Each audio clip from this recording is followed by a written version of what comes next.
The following is an exclusive presentation of WI Garden Media, the voice of Garden Talk Radio.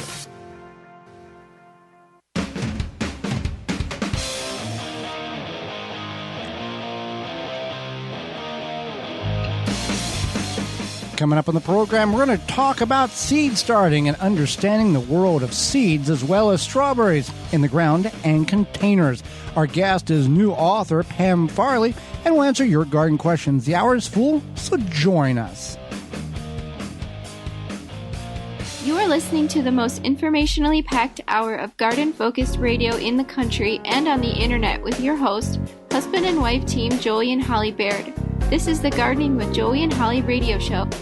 And welcome to Season 7 of the Gardening with Joey and Holly radio show. Happy you are with us. If this is the first time you're tuning into the program, welcome. If you've been with us for many seasons and many episodes, welcome back. We're happy to be with you, broadcasting on 20 stations in parts of 26 states in the United States of America.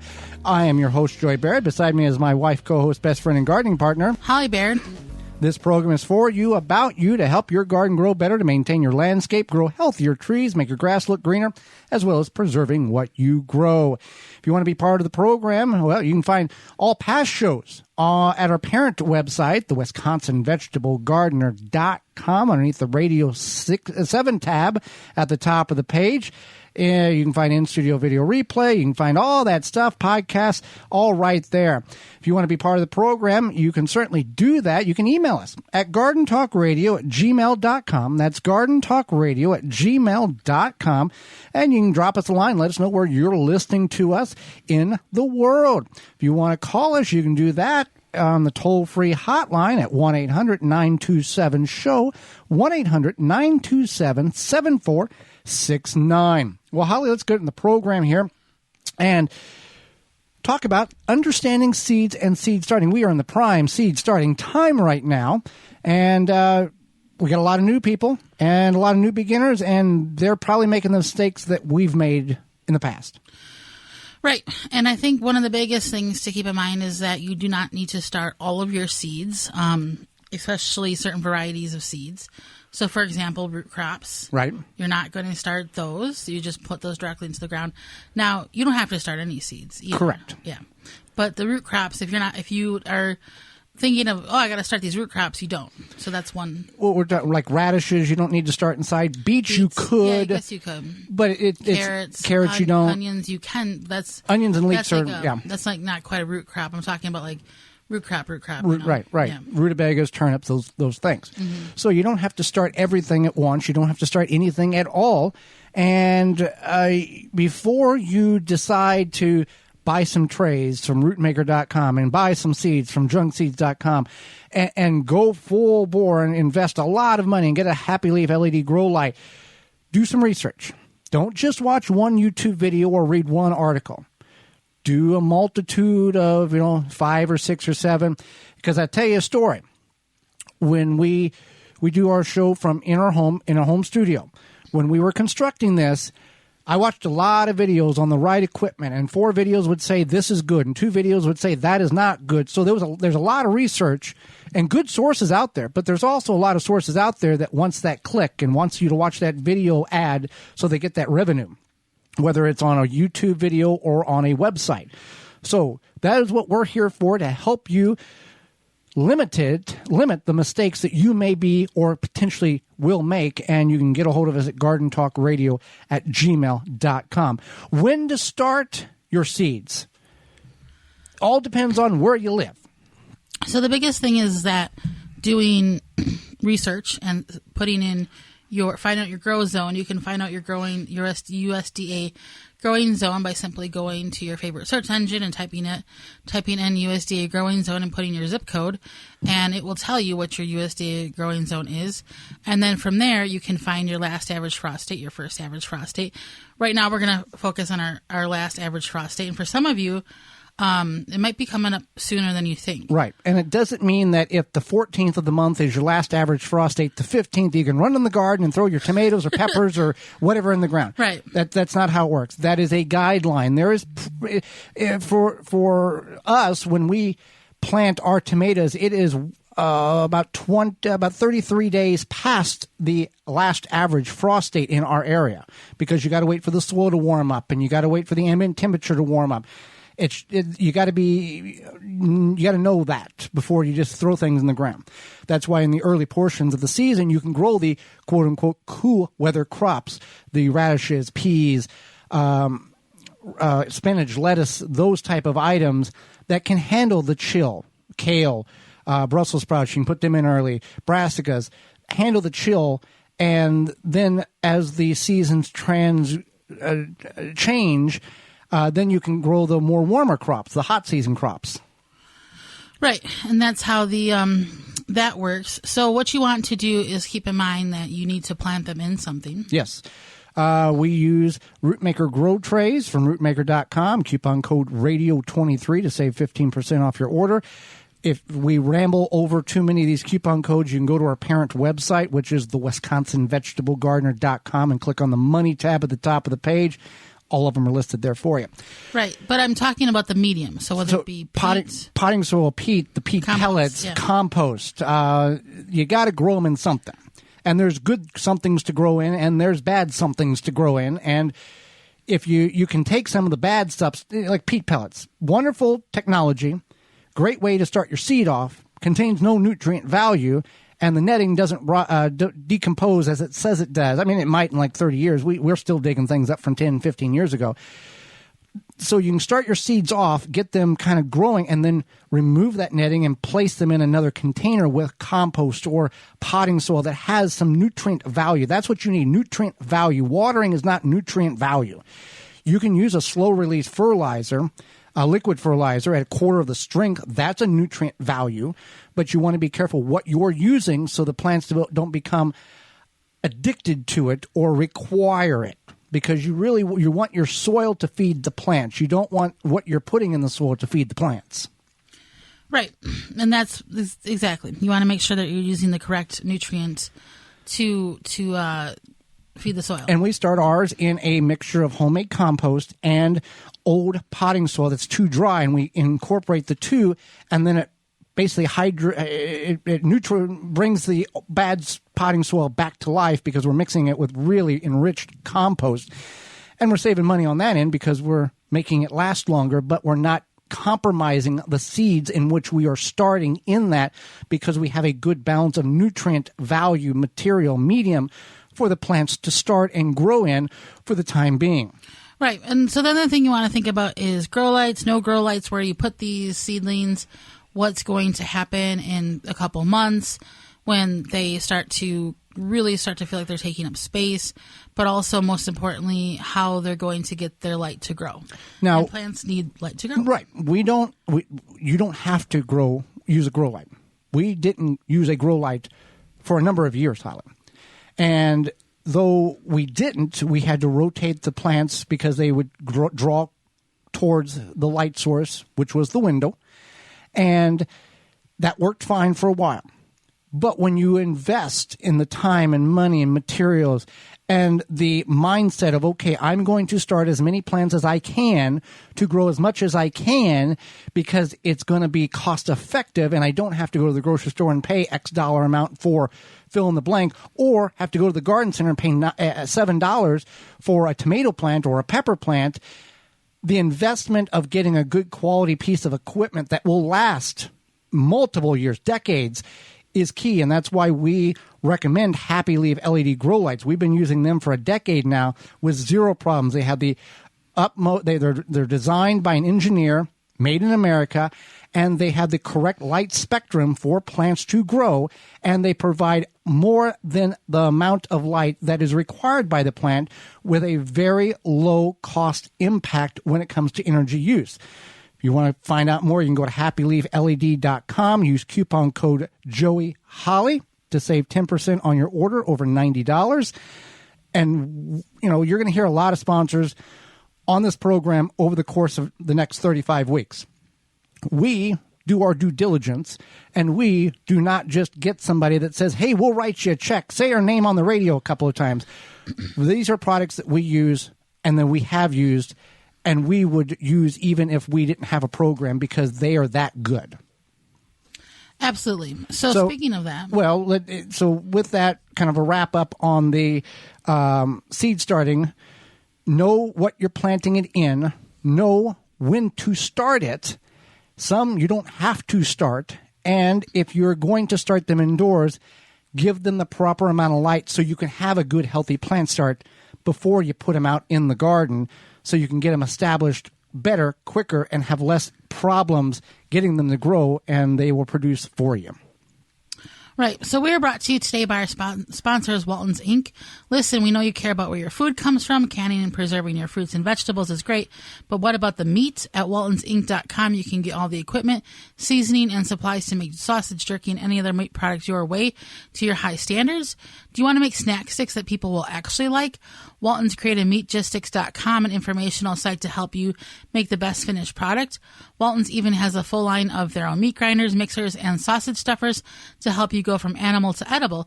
Walton's everything but the meat at waltonsinc.com. You can use code GROW50 to save 10% off of orders of $50 or more.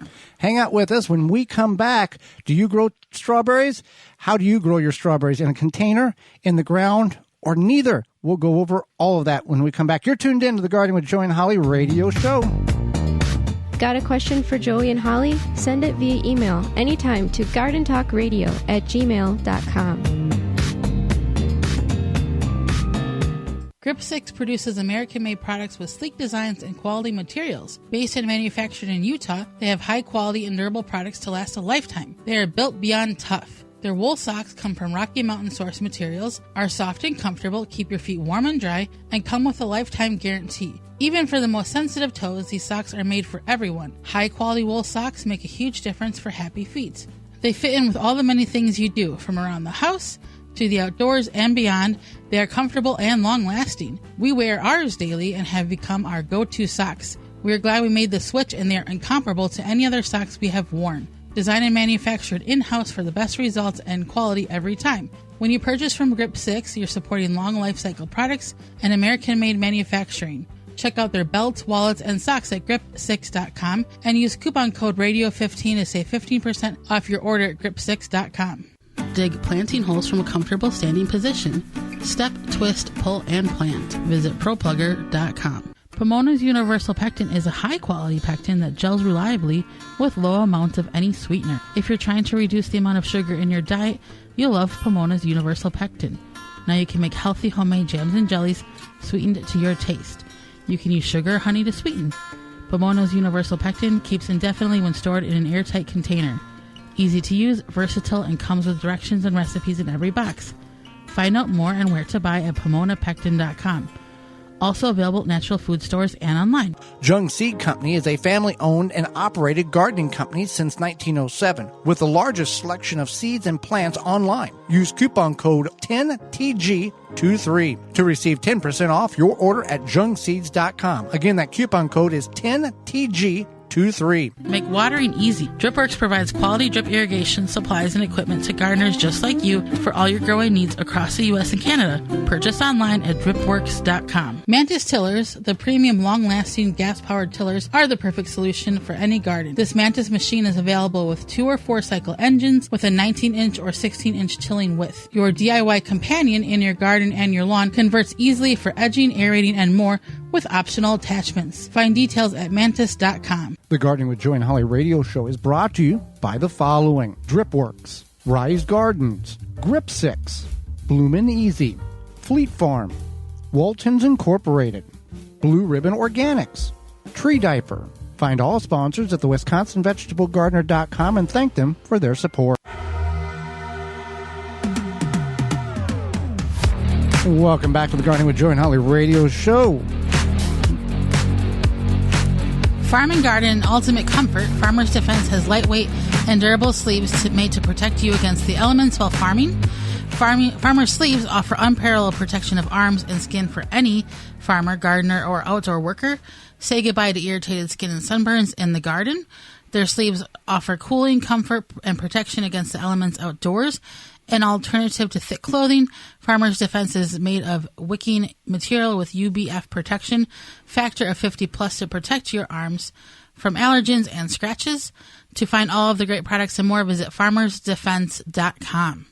All right, Holly. Well, do you grow strawberries in the ground or in the containers around your house or around the garden? Well, we're going to go over some of the pros and cons when it comes to growing those strawberries. And it depends on what you're growing the intended purpose for. Are you trying to grow a field full so you have plenty for consumption and canning or freezing? Or are you just wanting a few bowlfuls during the season? That would be the first question one would need to ask.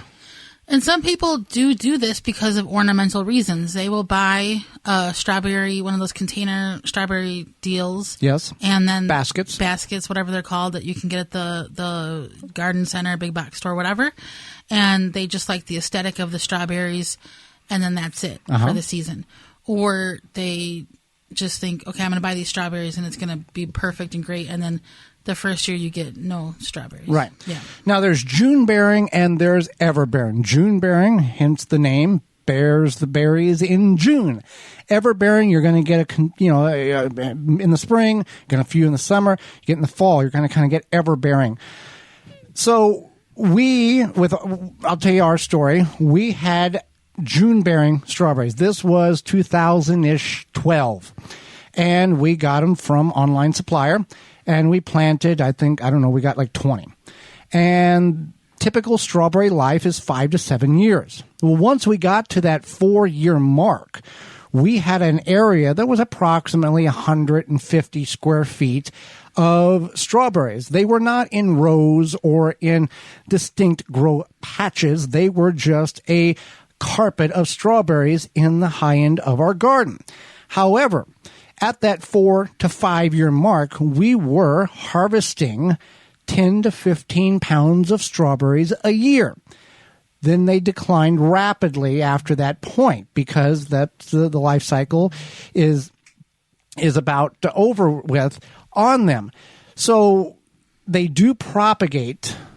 June bearings propagate by runners or daughter plants. They are offshoots. They can have 3 or 4 additional growth tips that will self-root themselves and to carry on the patch. Now, because of the grass and other outside factors, the patch in which we had dissipated and disappeared. But because of that small area, we didn't have to go to a pick-your-own farm. We were able to harvest right in our own backyard.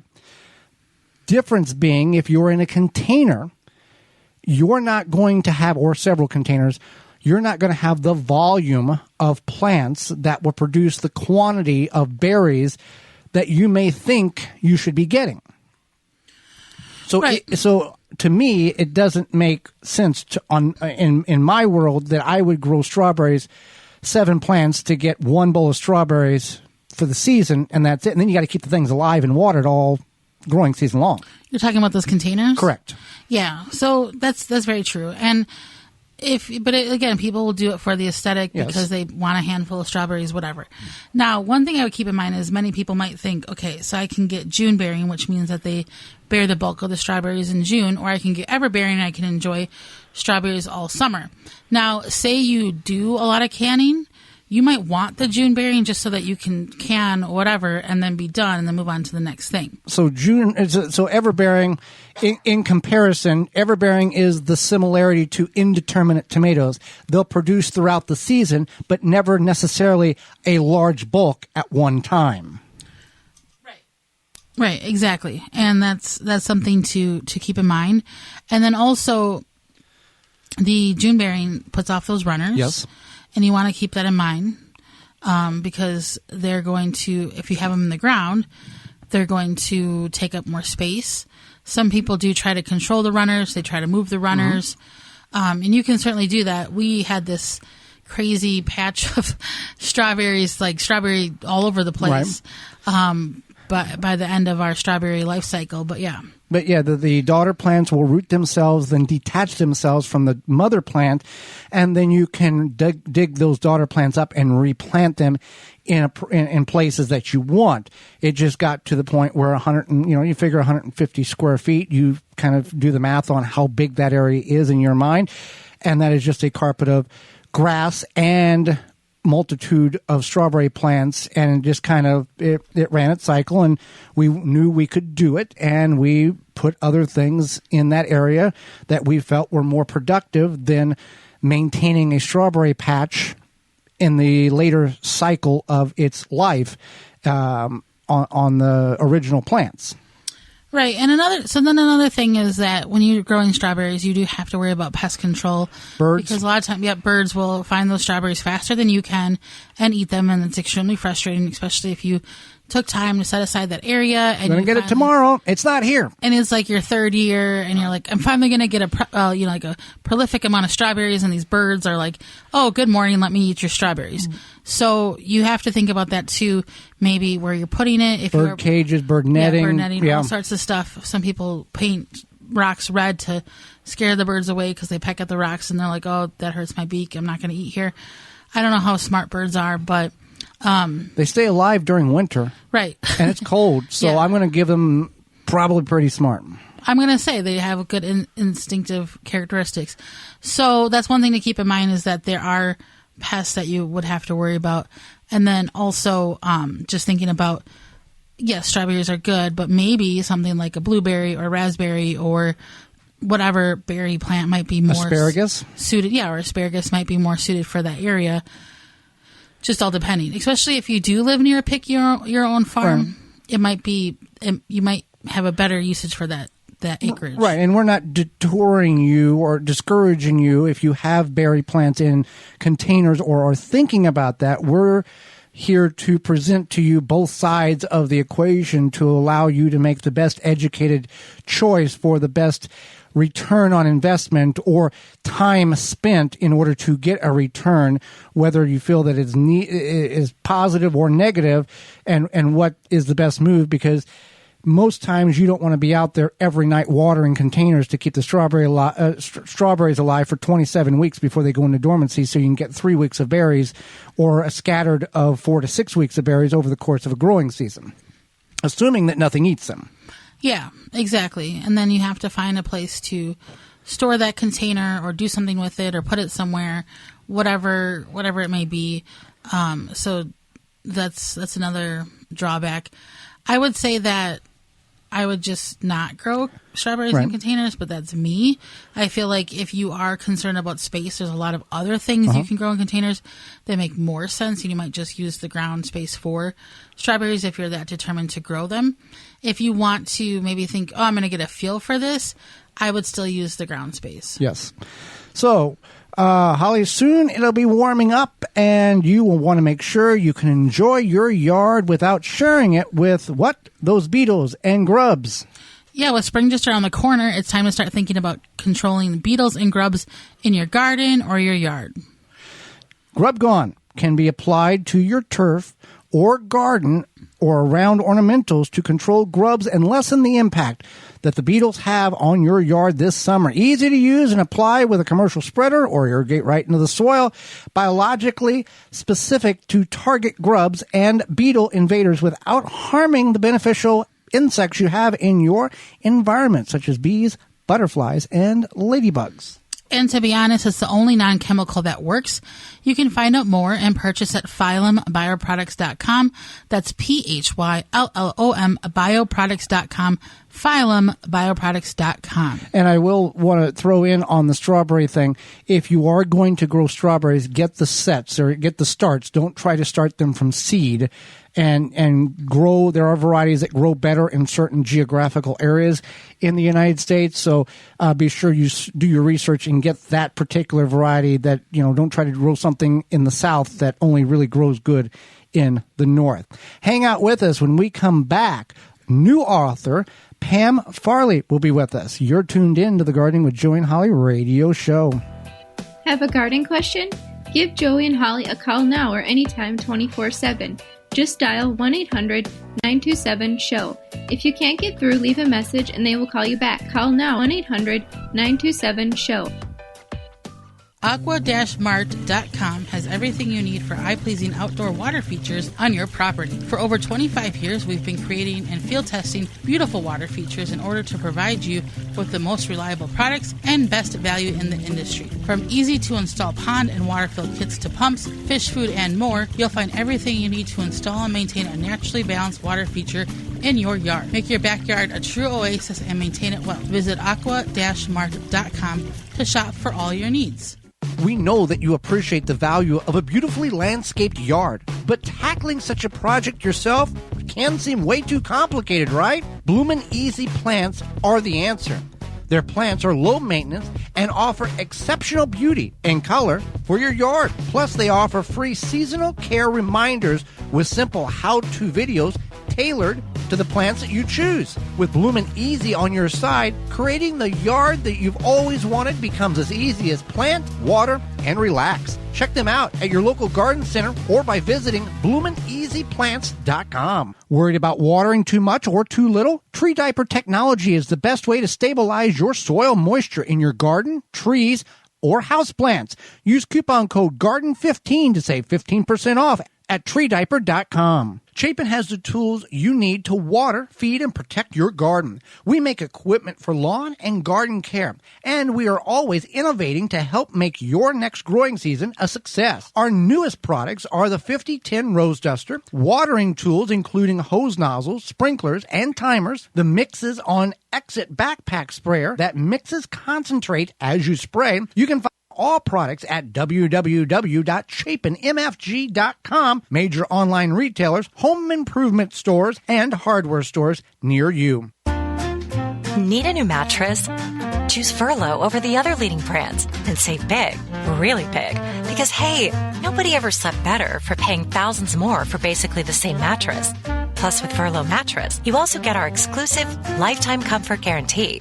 Good for as long as you own your mattress. Comfort to comfort, dollars to dollars. Compare Furlow to the others, and it's obvious. You get more bed for your buck. Wake up. Sleep better. Furlow. Happy Leaf LED grow lights are USA made in small batches for outstanding performance and long-run cost-effectiveness. 5-year warranty and VIP customer service. Grow happy at happyleafled.com. Use coupon code JoeyHolly to get 10% off any order over $90 at happyleafled.com. Head into Fleet Farm where you'll find everything you need. From tires to tree stands, drills to dog food, toys to tools, they've got it all. You can save even more at Fleet Farm when you join the Fleet Rewards loyalty program. You get exclusive offers and it's free to sign up. Get everything you need at a low fleet price. Shop in store or online today at Fleet Farm. Tree Hugger sprinklers are the ultimate watering device for either your newly planted or established trees and shrubs. Our sprinklers open and close around the trunk of your tree and provide 360 degrees of watering. With our adjustable valve, you can direct the water to your tree's targeted saturation zone. They come in 3 sizes, 7, 11, and 15 inches. You can purchase a Tree Hugger sprinkler at your local garden center, feed store, or hardware store. Go to treehuggersprinklers.com to find a retailer close to you. Or you can buy it directly from Amazon or treehuggersprinklers.com. If you're an independent nursery, garden center, hardware store, or feed store, you will want to stock this product. Contact the good people at Tree Hugger Sprinklers and they will get you set up. Your tree's best friend. TreeHuggerSprinklers.com. The Gardening with Joy and Holly radio show is brought to you by the following: Chapin Manufacturing Incorporated, Aqua-Mart, Soil Savvy, Wind River Chimes, Wisconsin Greenhouse Company, Pro Plugger, Deer Defeat, Dripping Springs Oyas, Phylum Bioproducts. Find all sponsors at the WisconsinVegetableGardener.com and thank them for their support.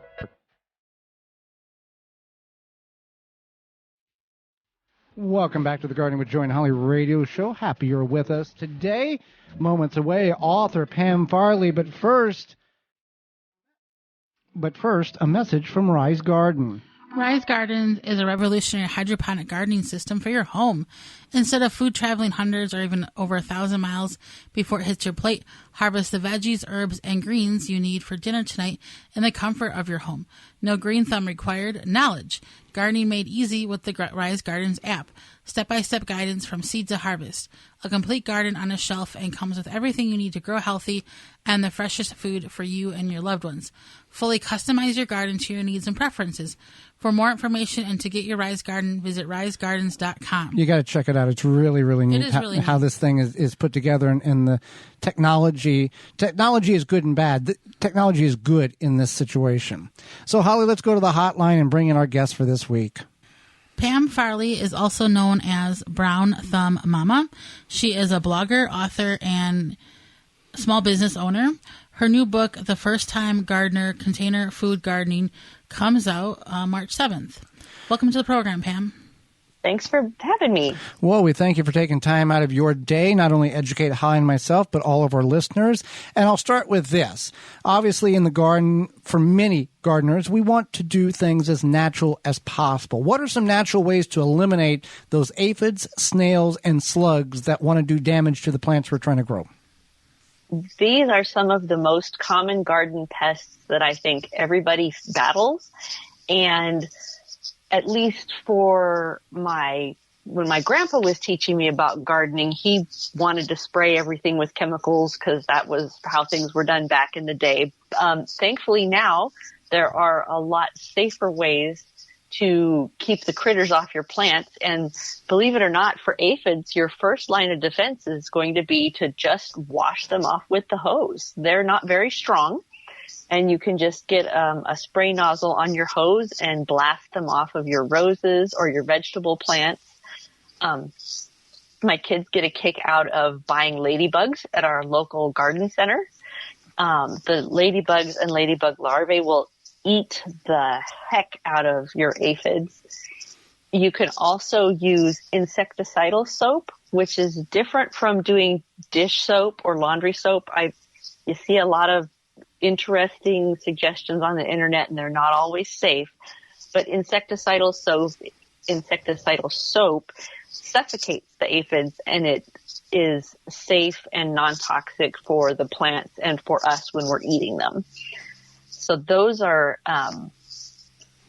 that's a great way to help fight aphids. And there are several great ways to fight snails and slugs too.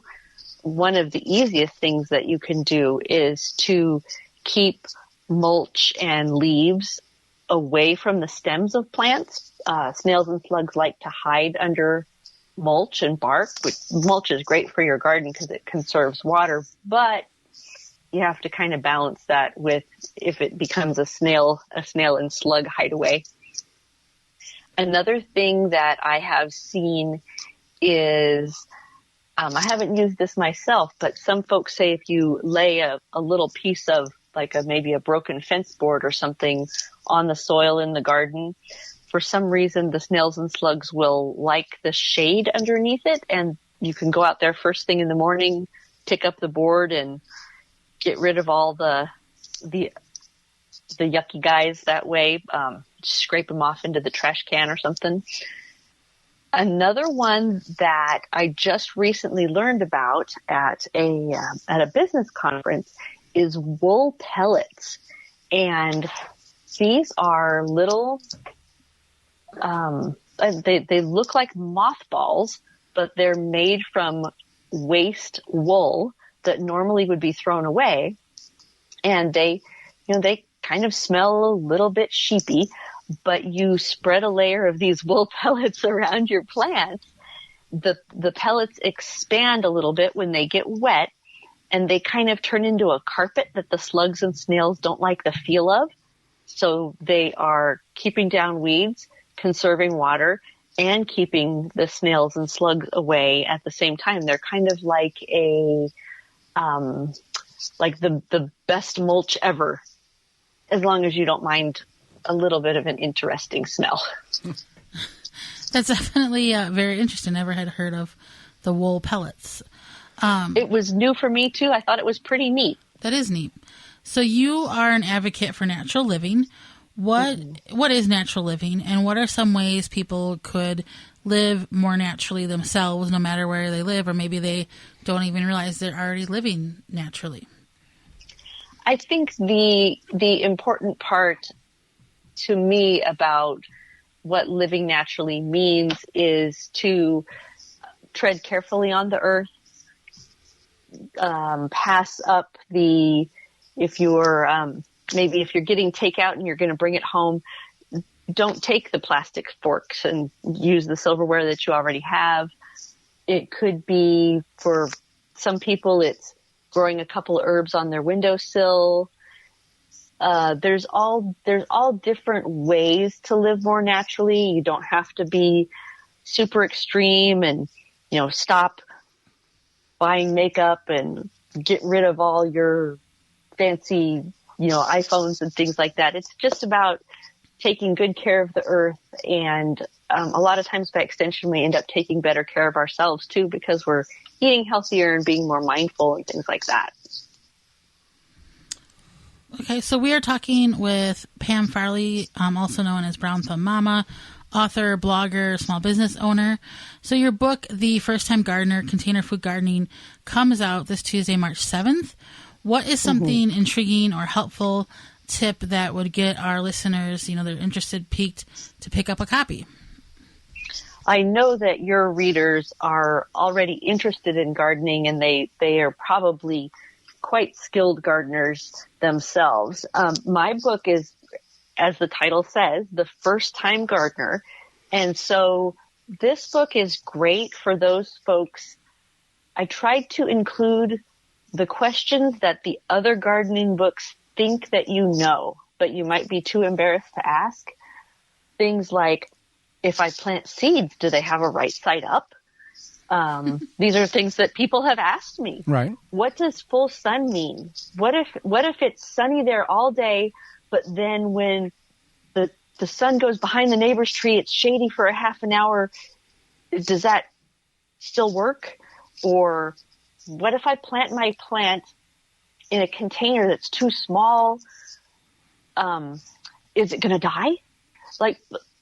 There's nothing wrong with these questions. It's okay to ask, questions that more experienced gardeners might think, oh, well, that's silly. Everybody knows that, full sun means 6 to 8 hours of sun a day, and it doesn't matter if there's a little bit of shade. Blah, blah, blah.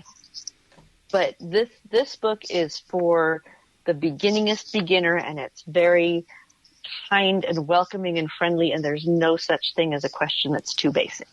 Well, and you bring that up, and we were talking to one of our close friends who works at a garden center, and he's one of the higher people up there, and he was saying that he was talking to somebody in regards to kind of that level of information, and he said, "Oh, I don't want to insult your intelligence," and she said, "You're not, because I don't know," and he sat back and thought, we say these things, and we don't say them because we think everybody knows them, but we say them and we're so in depth into we're so far in the forest, we don't see the trees, that we don't step back and go, there's people that don't know these questions or the answer to these questions.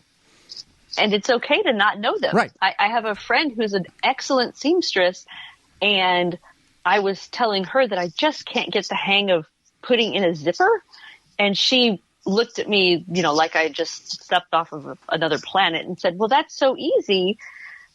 You just have to blah, blah, blah, blah. Right. And then later on in the conversation, I said something about making my own compost, and she said, oh, well, that's got to be hard and messy, and I bet it attracts rats. And I said, actually, no, it's as easy as pie. And that was an aha moment for me. Each of us has our thing that we know a lot about, and it's okay to not know something, and you should be brave and ask. It's okay. Right. You have a lot of natural home ideals on your website with a current shortage of disinformation. How do you kill germs without bleach? I think that's everybody has. Bleach is the go-to, is the gospel of killing things. How do you do it without bleach? Because I know bleach is not a very nice chemical to use. It is very strong, and for a lot of folks, it can, becomes hard to breathe when you're cleaning the shower because it's just such a very, very strong chemical.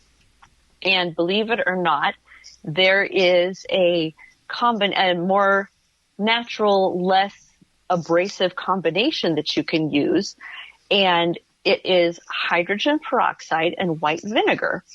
And this was actually studied by a scientist at Virginia Tech, and she was able to demonstrate the way that these two, I guess, chemicals work in concert.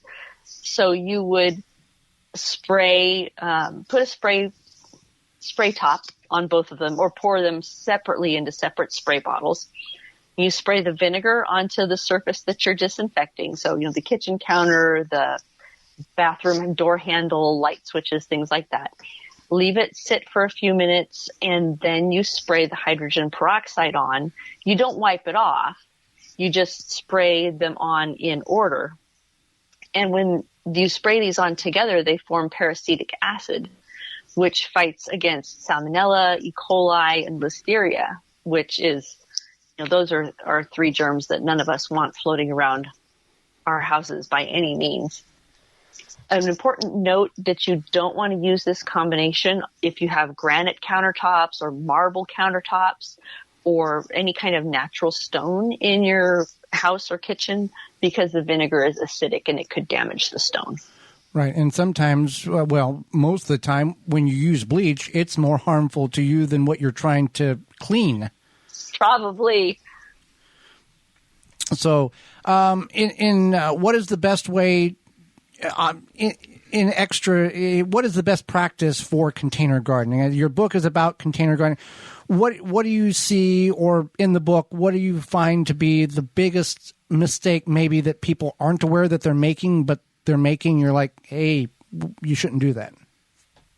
One of the things that I see so much on, Pinterest and things that get passed around Facebook and stuff is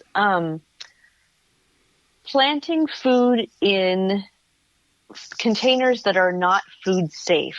For example, planting potatoes in a stack of old tires.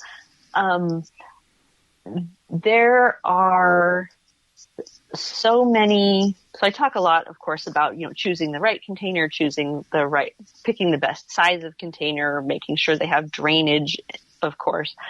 But food safe containers are really important because, you're growing food in them, so you don't want any kind of mysterious chemicals leaching out from the container into your food.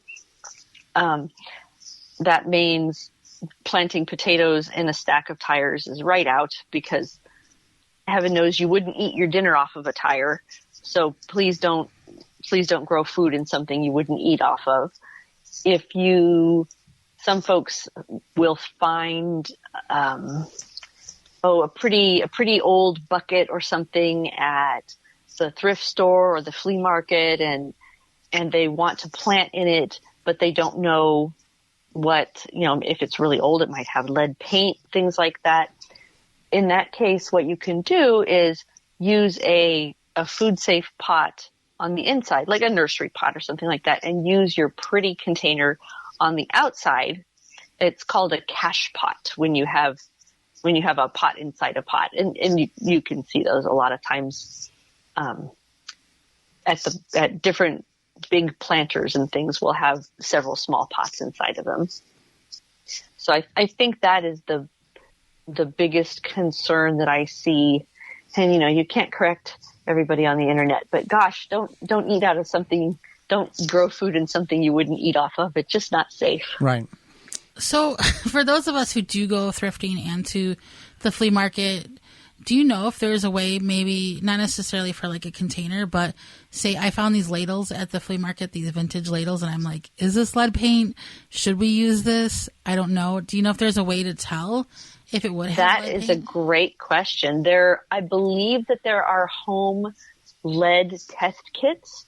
I have not used them myself, but I did read that, I had some vintage Pyrex from my parents' house that I wanted to donate, but I had read that vintage Pyrex from the late 60s, early 70s, probably not safe to eat out of anymore. So I chose to not donate those because I didn't want to pass them on to someone. So I would imagine that there are probably online somewhere. Or there are test kits. If they weren't safe to eat now, they probably weren't safe to eat in the 70s. You just didn't know about it. Yeah, which explains a lot about us 70s kids, right? Whee! Well, Pam, we greatly appreciate the time you've offered Holly and myself and all of our listeners. How can we find out more about you, your website? Where can we get the book when it drops here on March 7th? What can you tell us? Thank you so much. So my website is Brown Thumb Mama, so BrownThumbMama, and I am on all the socials with Brown Thumb Mama as well. And my book it's already available online and all the usual places. So Amazon, Books A Million, trying to remember all of the Amazon, Barnes & Noble, Books Depository, Books A Million, and IndieBound. And if you buy it through my website, brownthumbmama.com/shop, as a special thank you for your listeners, they can enter in their email address and their order number down at the bottom of the page, and they'll get a free bonus chapter that's not in the book, all about making your own compost. Wonderful. Well, Pam, thank you very much for the time you've offered us. We've enjoyed the conversation. Likewise. Thanks for having me. Absolutely. And when we come back, it's Your Garden Questions, Our Garden Answers. You're tuned in to the Gardening with Joey and Holly radio show. Have a garden question? Give Joey and Holly a call now or anytime 24/7. Just dial 1-800-927-SHOW. If you can't get through, leave a message and they will call you back. Call now, 1-800-927-SHOW. Blue Ribbon Organics, providing locally made organic compost and soil blends for gardeners, farms, landscaping, and more. To find our products nearest you, visit blueribbonorganics.com. Garden like a pro in 3 easy steps and receive customized fertilizer recommendations for your garden or lawn. Soil Savvy helps you determine what nutrients your plants need to thrive. Never again over-apply nutrients they don't need. A patented process that makes you a smart gardener. To get your soil test kit, go to mysoilsavvy.com. Dripping Springs Oyas clay pot irrigation solves the watering needs for gardens, bushes, new trees, and more. An ancient irrigation system we brought to America. Dripping Springs Oyas, OLLAS, on YouTube, Facebook, Instagram. Check us out. Are you bugged by bugs? You need naturally green products, No More Bugs, environmentally friendly, made in the USA. No More Bugs is a cedar blend that repels and eliminates mosquitoes, ticks, fleas, roaches, ants, and more. No More Bugs is safe for you, your pets, and plants. Visit nomorebugs.net for free shipping on orders over $50. Use code FREESHIP4ME. Wind River Chimes creates a symphony in any space. Chimes that are inspired by nature and designed to make the natural world even more inspiring. Music speaks to everyone. Individually handcrafted in Virginia for over 35 years and hand-tuned for an exceptional precision and lasting beauty. Because in life, the winds of change are always moving. But no matter where they carry you, Wind River Chimes will always be the inspiring harmony. With a large selection and customization options, you will find the sound that soothes you. Visit windriverchimes.com to shop and find out more. Rootmaker starts your plants off right and keeps them going through harvest. From their seed starting trays with an innovative design that air prunes the roots to their large variety of grow bags, 1 to 60 gallons. Their products will provide you the harvest you've never seen before. Visit rootmaker.com and use coupon code RADIO23 to save 15% off your order at rootmaker.com. The Gardening with Joey and Holly radio show is brought to you by the following: Happy Leaf LED, Rootmaker, Jung Seeds, Tree Hugger Sprinklers, Verlo Mattresses, Farmer's Defense, Pomona Universal Pectin, Natural Green Products, Mantis Tillers. Find all sponsors at the WisconsinVegetableGardener.com and thank them for their support.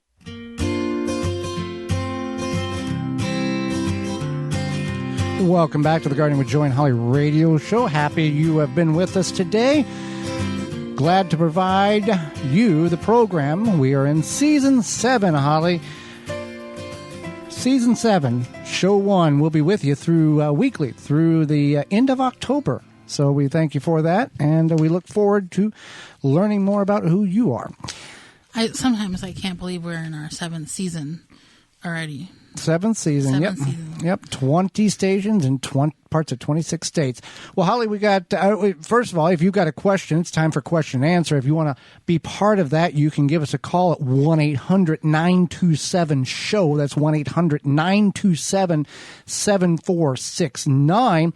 Or if you're not the phone type, you can certainly send us an email to gardentalkradio@gmail.com. That's gardentalkradio@gmail.com, and we will get an answer to your question.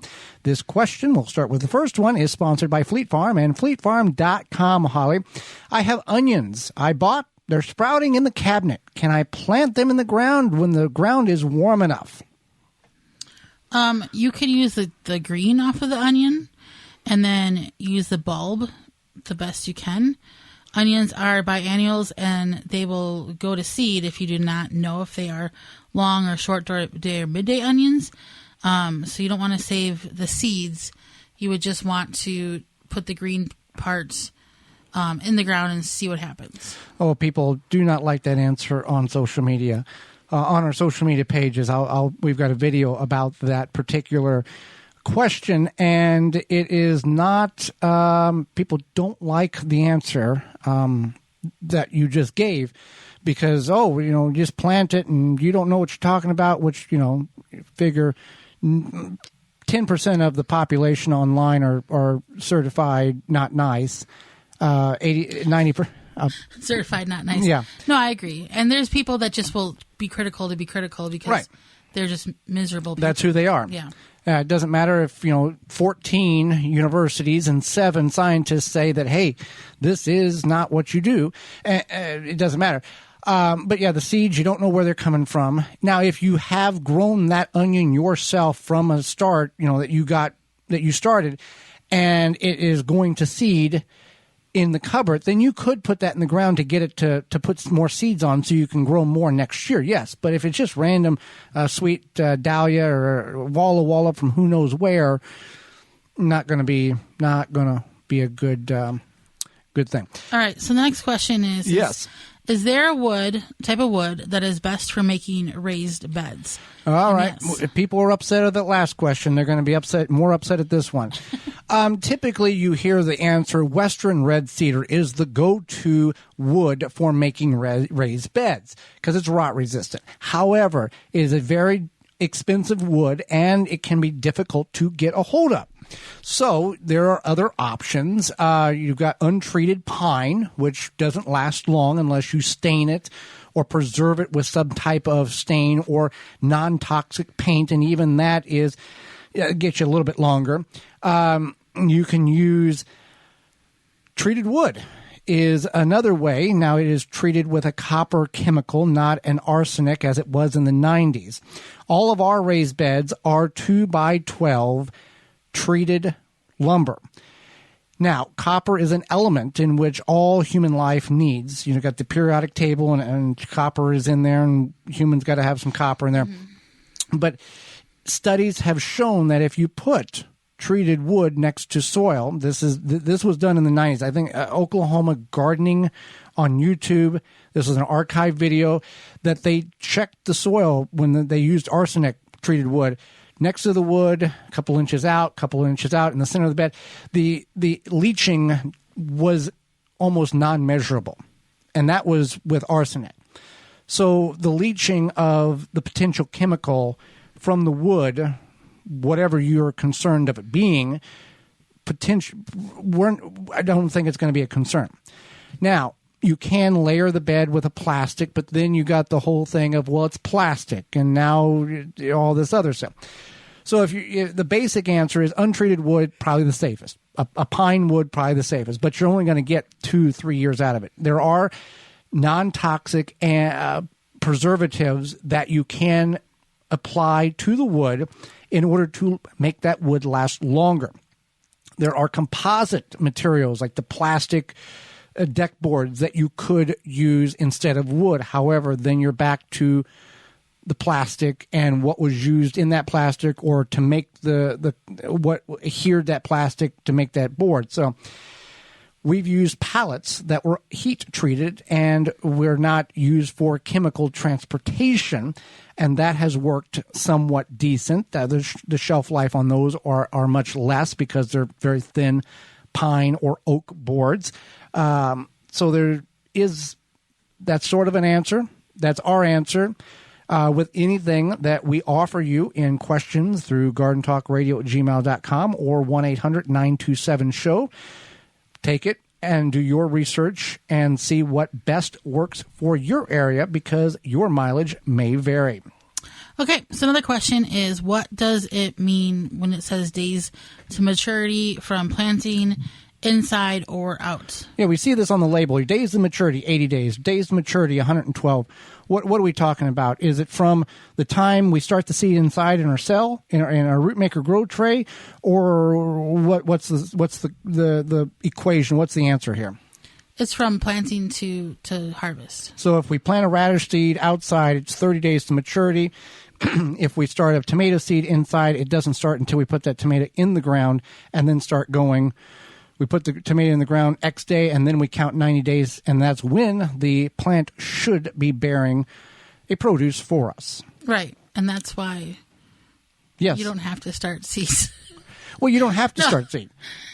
Well, because when growing up, we didn't start seeds. We just planted them in the ground. Tomatoes, peppers, eggplants, they went things. Right in the ground, and that was it. We were still harvesting zucchini in August and tomatoes in August and et cetera, and so I like starting seeds. Right. It's okay. But it's a way to get a healthy plant established, and then you can put that healthy plant in the... But is it healthy? You got to harden it. Right. You put the seed, then it's like the strongest survive. But then you may have patches where those seeds didn't come up or something ate them because they were weak or, whatever the case is. So, right. All right. Next question here is, I heard and I watch people say, I have heard and seen people say, I got this for my garden and it was free. Where are you all finding this free stuff at? I feel like this was a question made for me. Okay. So I taught Joey how to pick up free stuff on the side of the road. Right. We still got the chair in the attic. Yeah. First chair. Oh, yeah, that chair. Yeah. That's right. And I've been picking up free stuff on the side of the road. I watched my parents do it. I've been doing it for my whole life. So, yeah, you can find stuff on junk day. You can find stuff on trash day. A lot of people put their trash out, especially on long weekends. Mm-hmm. You have like a 3-day weekend, like a government, whatever, holiday weekend, like Memorial Day, Labor Day, whatever.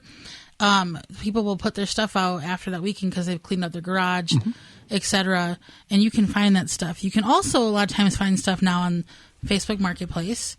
People will have like curbside. Just because it's free, you got to scroll down and read the description because it's the free to get you there. And it's at $50 for this and $60 for right. You definitely want to make sure you read the fine print on that. And even I believe there's still the free portion of Craigslist stuff on the Craigslist. Yeah. So that's another way you can look. Now you're thinking my neighbors don't throw anything out. You don't know what your neighbors got. You don't know what your neighbors got. You also sometimes you might have to drive around to other neighborhoods, right? And see, the rich neighborhoods, and see. I mean, there's like certain neighborhoods that, like Joey said, the rich neighborhoods where they don't even realize what they're throwing out. We have a window air conditioner from the rich neighborhoods. I got a radio alarm salt from the rich neighborhood. We got the shelf that the canning jars are on from a rich neighborhood. Right. So yeah. And even if thank you, rich neighborhood, you may be listening. Thank you. Even if it's not the rich neighborhood, a lot of people are, always moving, always getting rid of stuff. Well, here's the other thing, and you bring up your neighbors. It doesn't hurt. I mean, if you have a good relationship with your neighbors, if you don't like your neighbors, don't do this. Go over, hey, Roger, hey, Susie, I'm looking for this item. Do you have this, or do you know anybody that has such an item? 90% of the time they're probably gonna go, oh yeah, we got it, we never use it. Why don't you just take it? Because it's only sitting in the closet taking up space. You're absolutely correct. People will give you their stuff if you ask. I mean, I've even had people when I worked in office. I work from home now, but when I worked in office, they would just bring stuff in and they would leave it in the on the community table, in the cafeteria, whatever. I actually kind of miss that sometimes because I'd like have a granola bar. I'm like, this isn't that good, and I would leave like 3 more there. But for a long time, there was a VHS workout tape that was in that break room, and it was kind of comical because people kept moving it around. But anyway, you can make it a doorstop. You can find free stuff pretty easily. You just have to know where to look. And I would say don't be shy. If you see some stuff on the side of the road, it's worth it to stop to look. Right. I mean, if it looks like old furniture and carpet scraps, that's probably what it is. You can look, just don't destroy or make a mess. Right. Don't make a mess. If you move stuff around, put it back. Don't make it so that you're impeding people's ability to drive on the road. But definitely, you can easily figure out what trash day is, and you go out like the evening before. A lot of times, people might have set that stuff out. Right. And even in some municipalities, they have like large trash days. Mm-hmm. Those are the money beats. Yep. Real quick before we get out of here, starting seeds indoors. What is the best light on and off ratio, Holly? 14 hours on and 10 hours off. That is what we have found to be the best success for our seed starting regiment, as well as we do have 700-day-old tomatoes, Tiny Tim tomatoes, that we have been growing for 700 plus days that continue to produce. So we do that light cycle, and it works very well. Well, we appreciate your time. We are out of time, and we thank you for yours. Miss any portion of the program today or would like to revisit it, you can do such by going to our parent website, the WisconsinVegetableGardener.com, and clicking on the Season 7 tab at the top of the page. You can check out past seasons as well there, or you can send us an email to gardentalkradio@gmail.com, and we will send you a link to this program in podcast form. Tune in next week to the program. We're going to go over first plants you should put in the ground, as well as what to avoid when you go to your garden center, as well as we'll have a garden guest. So until next week, for Holly Baird, I'm Joy Baird, and we will see you in the garden.